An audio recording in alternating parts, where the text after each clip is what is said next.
tablet, I'm reminded of Hiroshima and Nagasaki. Okay, guys. So I'm kind of thinking about it. I'm not even sure if we get walnuts in the next conveyor belt levels, because what's different about these worlds we're about to go into is that the pool, fog, and roof actually all have final boss levels, or whatever you want to call them, right? I know I'm going to have to bypass the rule by using a lily pad, and it's freaking cool, and I'm looking more at this. As long as I plant the lily pad and then the walnut faster than you can blink, I mean, let me plant it and see how I feel afterwards.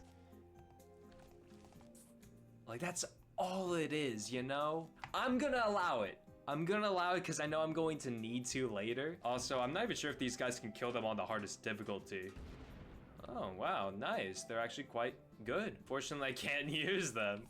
Okay. Using our lily pad nut spawners and tangle kelps to destroy all of the machines made this level possible. Again, if you don't want these rules, you can definitely turn the difficulty lower, but I think it'd be cool to actually allow myself to use all of the nuts. Maybe even yours too? What was I on while as long as the plants that aren't walnuts do not do their ability, I think it's okay. This level really starts sending in the machines, so I have to use a lot of instant use nuts, a lot more. I decide 4 lily pad nut spawners was a healthy amount, and then glove those walnuts onto the tangle kelps. Unfortunately, the machines in the water lanes really start to get me to losing a couple of lawnmowers, and I have to restart. I decided to get greedy with 6 lily pad nut spawners. It definitely helped a lot more in the late game, and sometimes if you just let a walnut stay on there, when 2 nuts stack up on each other, they make a giant nut to roll, killing all of the machines, so I allow it. Also, this cute little tangle kelp nut, although its damage isn't that great to the zombies, it slows all the zombies down in the pool, making my job a lot easier. Lily pad being a spawner in this game really pays off, and is what makes this challenge 10 times easier. Holy! Oh, well, that was an interesting level. Dear God. Golly, I'm so great at this game though. Spike Nut acts pretty similar to Endurian in PvZ2. Every time a zombie bites it, it gets hurt. Not only that, but it has anti-crush too. I also have anti-crush in real life. The joke is that women don't like me back. This means it can actually stop the zombonis pretty well actually. Bites it, it gets hurt. Not only that, but it has anti-crush too. I also have anti-crush in real life. The joke is that women don't like me back. This means it can actually stop the zombonis pretty well actually, and the red zombonis are stalled for long periods of time too, and can die to the spike nuts as well. It can't get the ones in the water for whatever reason, but that's why we have Tingle Kelp too. The next level introduces the Trident zombie. His whole stick is that he throws a trident to harm a plant, but it's really useless since, well, I guess planting only walnuts does have an advantage. Not really, but we can pretend. Seeing as this one was 4 flags, I decided it was best to get even greedier and get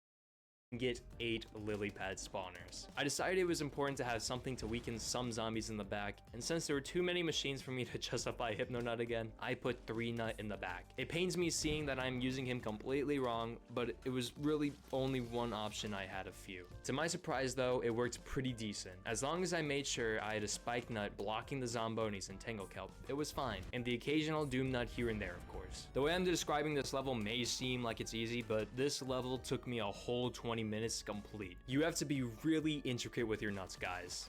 He said nuts.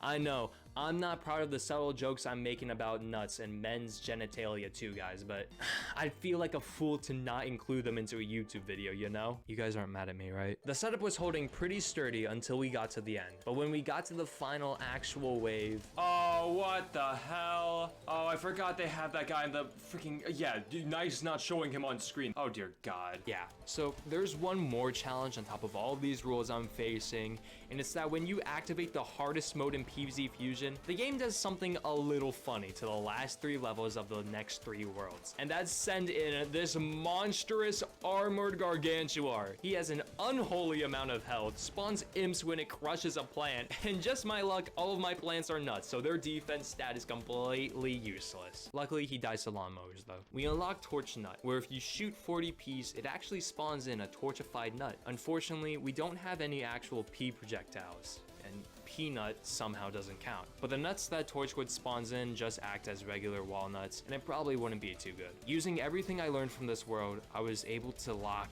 in. When we got to the final wave this time, I wasn't going to let this monster stomp on me again. That Giga Walnut fusion where you fuse just 2 normal walnuts is incredibly powerful because it does extreme amounts of damage every single frame. Think of it like the karma effect from the Sans fight in Undertale. No lawnmowers lost? Oh, that is what I'm talking about. Yes, sir. Oh, shoot. Oh, no, sir. Okay, well, here's the real question. Do we get nuts in this conveyor belt? Oh shoot, you do. For some reason, we get walnuts for the pool conveyor belt level, which is really good for the validity of this challenge, but oh boy. Because we get a more variety of plants, meaning the amount of walnuts we can actually use for these guys are limited, we have to rely on lily pads at the start to produce as many walnuts as possible and spam anything worthwhile. The worst part of this level though is this guy. Oh, the scholar zombie. Golly, I haven't seen this guy in a while, but oh jeez, I might have him take the lawnmower, I don't know. The problem is that this guy can shred through my nuts like there's no tomorrow. I mean, seriously, look how fast he can destroy a 3 nut, which has 12,000 HP. Excuse me? The worst part is that most of my walnuts to destroy the machines will be in front, and this zombie can absolutely obliterate them while still living. You would think to bypass this to use instant use plants like the jalapeno nut. The problem is that he has invincibility. There are certain zombies in the game that are programmed to have different phases you have to go through, no matter how much damage you input. And the worst part is when this zombie goes rapid, you need 2 instant use plants to kill him on the highest difficulty, on his second phase. So if I were to try and kill this zombie alone, I would need to spam 4 jalapenos, which means sacrifice 4 walnuts that could have been used somewhere else, like, oh, I don't know, the animatronics in the water. Even with the lily pad spawners and all the 3-peaters this game gives you, this level is just painful, especially when it starts getting to the 3rd wave. You spend all this time trying to set up this perfect thing, but as more machines and more scholar zombies crowd around you, you try to scramble and rebuild your defenses, but it just doesn't work. After over 3 hours of playing this level, by focusing more on some jalapenos and other techniques, for example, when I don't intend to use a plant on a walnut, I dig it up immediately so I have more space on my conveyor belt. I do the same thing with Tingle Kelp, but I actually place it on a zombie and then shovel it up, which actually kills it while canceling the Tingle Kelp's attack phase. Speedrunners, take notes. Sure, it could be a gray area, but these pool levels are literally hell, guys. Finally, with just a little bit more RNG. Imagine scrolling just like you do on TikTok, but for games that you can play on your phone. This is one of the coolest apps around. It's called AP. You can More RNG.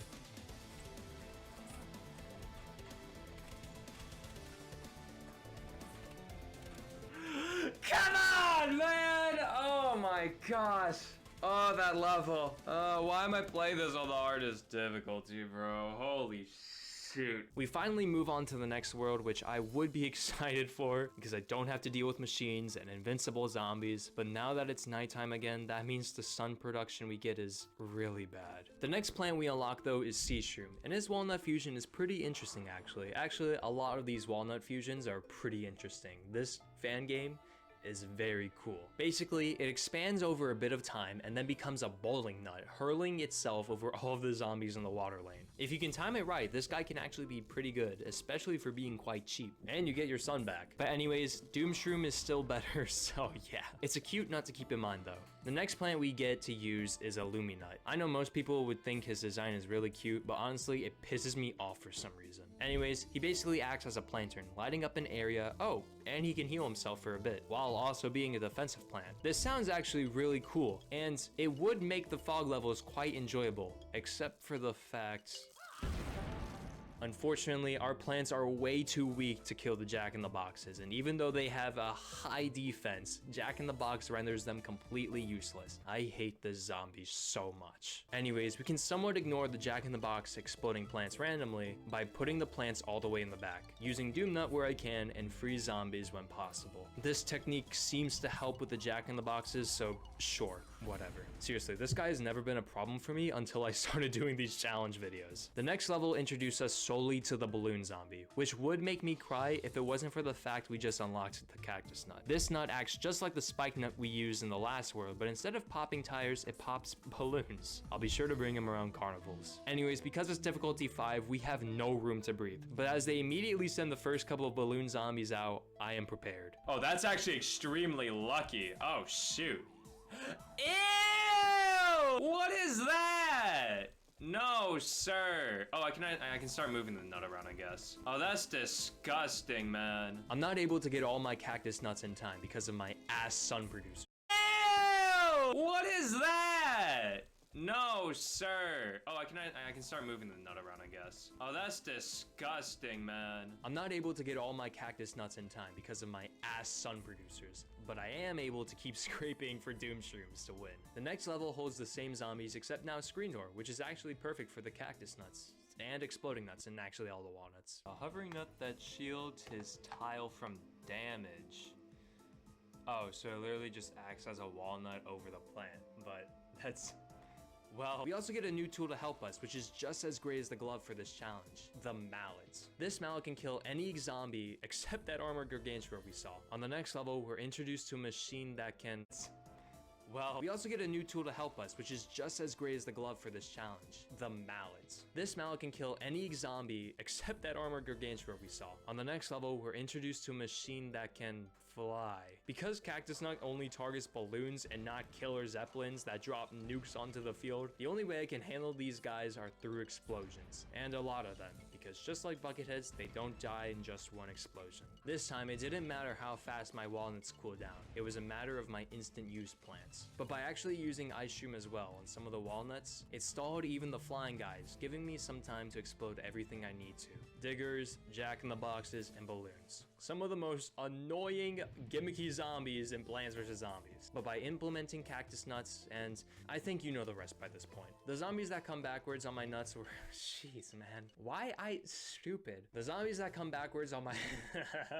The zombies that are backwards were annoying, but that's because that's where I stored my sun producers. We also got Star Nut, which is quite cute, as it shoots star projectiles every time it gets bit. Unfortunately, it really isn't optimal for these high health zombies. I'm sorry, my friend. But on the bright side, we won on our second try. I underestimated Ice Shroom's assistance for Doom Nuts. The next walnut fusion we unlock, the Pumpkin Nut. Actually, I don't feel like explaining this one. You can, editor. The nutshell is a combination of the pumpkin and walnut. When put onto a plant, it will spawn a mini nut after 50 seconds. This nut then grows slowly over time, which when consumed, heals a nearby pumpkin-type plant or produces a walnut seed packet if there isn't a plant nearby. This plant can produce a max of 3 walnut seed packets. The next level introduces one of the most chopped zombies I have ever seen. Unlike the Dolphin Rider, the Yeti Rider launches over your tall nuts and attacks from behind as well. As long as we plant from the 4th world, we can actually just really ignore this guy. But for my sun nuts to be convenient, we rearranged the setup so it's a bit better to produce sun. After a couple of tries, I had the setup locked down. I mean, this level was definitely painful having to manage everything, but with a variety of walnuts, hooray.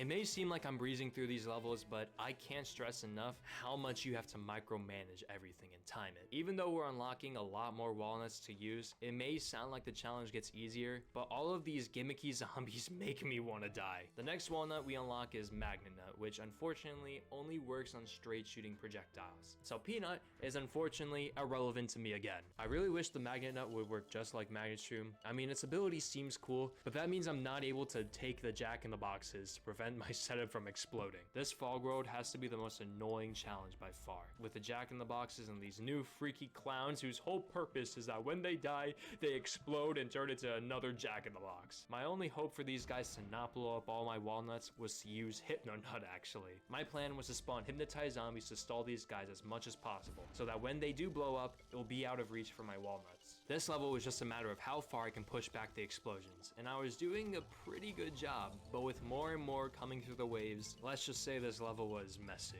We made it to the final flag, but that's only when I realized they sent the armored Gargantuar again. It was looking hopeless, but then, just in time, I was able to scrape up just enough from the lily pad spawners to send in one more Giga Nut and...